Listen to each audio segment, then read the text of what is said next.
தாவேக்கு ஆட்சியமைக்க ஆதரவா இல்லையா என்று நாளை காலை திருமாவளவன் அறிவிப்பார் என்று விசிக தரப்பில் தெரிவிக்கப்பட்டுள்ளது. கூடுதல் விவரங்களை வழங்குகிறார் செய்தியாளர் பாண்டியராஜன். பாண்டியராஜன், வணக்கம். விவரங்கள் என்ன? விடுதலை சிறுத்தைகள் கட்சியினுடைய மாநில செய்தி தொடர்பாளர் பாவலன் ஒரு அறிக்கை ஒன்றை வெளியிட்டிருக்கிறார். அதில் தமிழக வெற்றிக் கழகம் ஆட்சி அமைப்பது தொடர்பாக அக்கட்சியின் சார்பில் ஆதரவு கேட்ட நிலையில் விடுதலை சிறுத்தைகள் கட்சியின் உயர்நிலை குழு கூட்டம் இன்று இணையவழியில் நடைபெற்றதாக தெரிவித்திருக்கிறார். அக்கூட்டத்தில் தமிழகம் தழுவிய அளவில் கலந்து கொண்ட உயர்நிலை குழு கூட்டத்தின் உறுப்பினர்கள் பல்வேறு கருத்துக்களை பகிர்ந்து கொண்டனர் எனவும் அவர் குறிப்பிட்டிருக்கிறார். ஆகையால் அக்கூட்டத்தில் பகிர்ந்து கொள்ளப்பட்ட கருத்துக்களின் அடிப்படையில் சில தீர்மானங்கள் நிறைவேற்றப்பட்டு நாளை விடுதலை சிறுத்தைகள் கட்சியினுடைய தலைவர் திருமாவளவன் அதிகாரப்பூர்வமாக அறிவிப்பார் என்கின்ற ஒரு தகவலையும் குறிப்பிட்டிருக்கிறார்.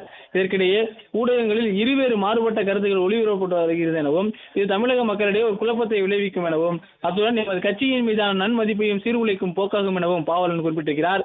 ஆகவே நாளை காலை திருமாவளவன் கட்சியினுடைய நிலைப்பாட்டை அதிகாரப்பூர்வமாக அறிவிப்பார் என தெரிவித்துக் கொள்வதாக தெரிவித்திருக்கிறார்.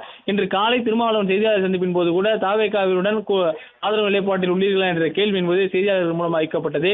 நாளை காலை செய்தியாளர் சந்திப்பில் அதிகாரப்பூர்வமாக தான் தெரிவிப்பதாக குறிப்பிட்டிருந்தார். இந்நிலையில் தான் இன்று மாலை 5 மணிக்கு உயர்நிலை குழு கூட்டம் இணையவழியில் நடைபெறும் எனவும் திருமாவளவன் தெரிவித்திருந்தார்.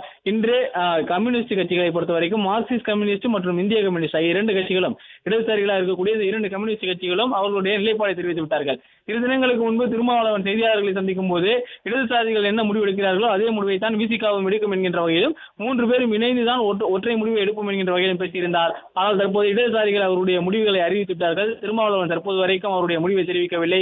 நாளை காலை செய்தியாளர் சந்திப்பில் அல்லது அதிகாரப்பூர்வமாக இன்று கட்சியினுடைய உயர்நிலை குழு கூட்டத்தில் பேசப்பட்ட கருத்துக்களின் அடிப்படையில் அதிகாரப்பூர்வமாக தெரிவிக்க இருப்பதாக திருமாவளவன் தெரிவித்திருக்கிறார்.